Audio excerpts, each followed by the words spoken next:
Hello guys, आज हम 365 days to the wedding episode 4 को एक्सप्लेन करेंगे। एपिसोड की शुरुआत में हमें ओहारा दिखाया जाता है जो कि बिल्ली के बाल काट रहा था।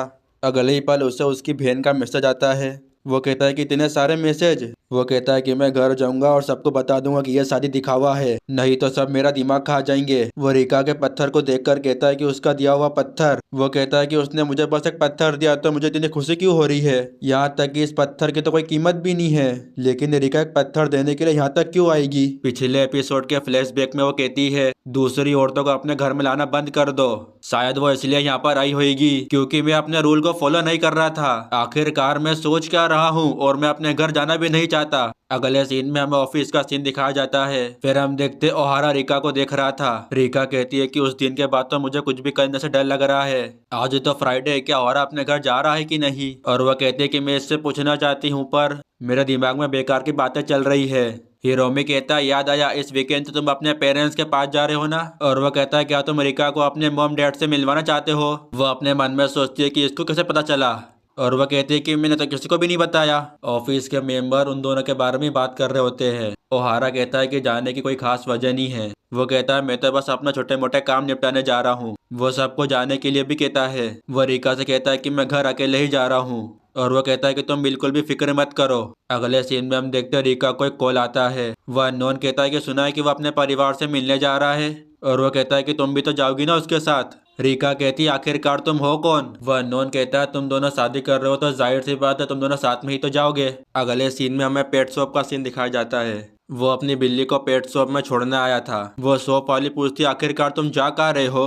वो कहता है कि मैं अपने पेरेंट्स से मिलने जा रहा हूँ। वह अपने मन में सोचता है कि उस कॉल की वजह से मुझे रिका को अपने साथ ले जाना पड़ेगा। अगले सीन में रिका कहती है कि हम दोनों साथ में जा रहे हैं। और वह कहते हैं कि मुझे तो उनसे माफ़ी मांगनी चाहिए, लेकिन मैं सब ये कैसे करूंगी। वो सोचती है कि आखिरकार अब मैं क्या पहन के जाऊं। अगले सीन में हमें उसका एक फ्लैशबैक दिखाया जाता है। वो छोटी रिका कहती है क्या मैं कपड़े पहन सकती हूँ। उसकी मॉम कहती है क्या पहनना है तुम उसका फैसला खुद ले सकती हो। रिका कहती है जब मैं अपनी पसंद का पहनती हूँ तो बहुत बुरी दिखती हूँ। उसकी मॉम कहती है कि ऐसा कुछ भी नहीं है, तुम जो चाहो वो पहन सकती हो। वो कहती है कि तुम्हें अपने ऊपर भरोसा होना चाहिए। अगले सीन में ओहारा उसका इंतजार कर रहा होता है। फिर हम देखते हैं वहां से रिका आती है और ओहारा उसे ही घूर रहा होता है। वो इसीलिए क्योंकि वो काफी ज्यादा ब्यूटीफुल लग रही होती है। रिका कहती है कि मुझे आने में थोड़ी देर हो गई। वो कहता है कि कोई बात नहीं। वो अपने मन में कहता है कि ये कितनी अच्छी तैयार होकर आई है और मैं ये बेकार सा बैग पैक लेके घूम रहा हूँ। वो अपने मन में कहता है कि हम दोनों इसलिए जा रहे हैं हम घर वालों को सच्चाई बता सके, लेकिन इसे देखकर तो ऐसा लगता है जैसे कि ये अपने होने वाले सास ससुर से मिलने जा रही है। वो कहता है क्या तुम इससे पहले कोमा मो तो गई हो।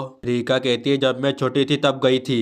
वो कहता है कि छुट्टियों में तुम अपने परिवार के साथ गई होगी। रिका कहती है हाँ कुछ ऐसा ही समझ लो। वो अपने मन में सोचता है कि कहीं मैंने कुछ गलत तो नहीं पूछ लिया। रिका कहती है कहीं तुम मेरे परिवार के बारे में तो जानना नहीं चाहते हो। वो कहती है कि मैं तुम्हारे परिवार के बारे में काफी कुछ जानती हूँ, लेकिन मैंने तुम्हें अब तक अपने परिवार के बारे में कुछ भी नहीं बताया। वो घबराते हुए कहता है अगर तुम्हें कुछ भी नहीं बताना तो कोई बात नहीं। रिका भी घबराते हुए कहती है हो सकता है कि बात करते वक्त तुम्हें कुछ बताना पड़े, तो इसीलिए तुम्हें जानना जरूरी है। फिर हम देखते हैं वो उसकी बात मान जाता है।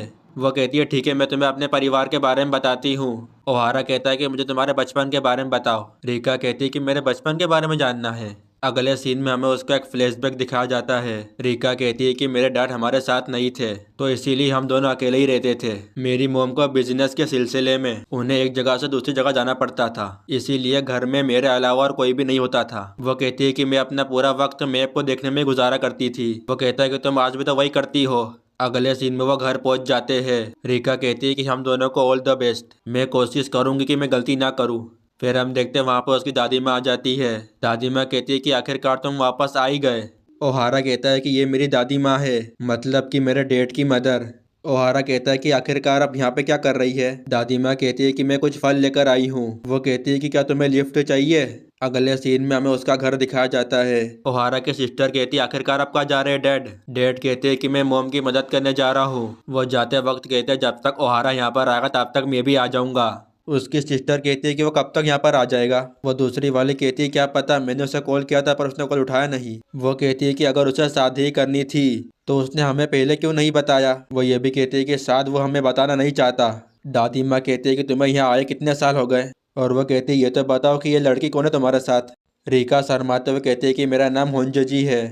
वो कहती है कि मैं ओहारा के साथ काम करती हूँ। दादी माँ कहती है इसका मतलब तुम उसे पसंद करती हो। दादी माँ ये भी कहती है कि मैं तो भूल गई थी कि तुम्हारी शादी होने वाली है। वो कहती है क्या यही वो लड़की? रिका कहती है ये सब झूठ है, बस ये एक कहानी है।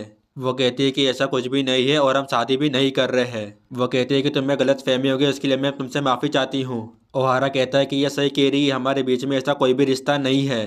दादी माँ कहती है लगता है तुम बहुत बड़ी मुसीबत में फंस गए हो। दादी माँ कहती है कि ये रही मेरी दुकान, और वह कहते हैं कि जाते वक्त फल खाकर जाना। दादी माँ कहती है कि हम बस इन्हें पैक कर रहे हैं। वो कहती है कि तुम्हारे दादाजी की कमर में दर्द है, इसीलिए मैं सारा काम अकेले ही कर रही हूँ। ओहारा कहता है कि मैं आपकी मदद कर देता हूँ। वो कहता है कि सॉरी, तुम्हें वेट करना पड़ेगा। अगले सीन में रिका कहती है क्या मैं तुम्हारी मदद कर सकती हूँ? दादी माँ कहती है कि फसल काटने में मेरी मदद करोगी? और वह कहती है कि तुम अपने कपड़े चेंज कर लो। अगले सीन में हम देखते हैं वो कपड़े बदल कर आ जाती है। दादी माँ कहती है पहले तुम ये फल काटो। रिका कहती है यहाँ पर तो बहुत गर्मी है। वो कहती है कि ये खेत कितना खूबसूरत दिख रहा है। अगले सीन में दादी माँ कहती है लो थोड़ा सा खा लो। वो उसे खाकर कहती है ये तो बहुत ही ज़्यादा मीठा है। दादी माँ कहती है कि ऐसे नहीं होगा, हम तो इसे बड़ी मेहनत से उगाते हैं। दादी माँ कहती है यहाँ पर तो बहुत सारे खेत हुआ करते थे। वो दोनों और भी बहुत सारी बातचीत करते हैं। दादी माँ कहती है कि तुम मुझसे कुछ भी मत छुपाओ।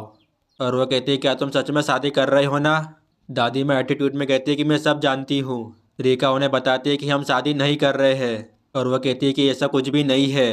दादी माँ कहती है कि हमेशा उसका साथ देना।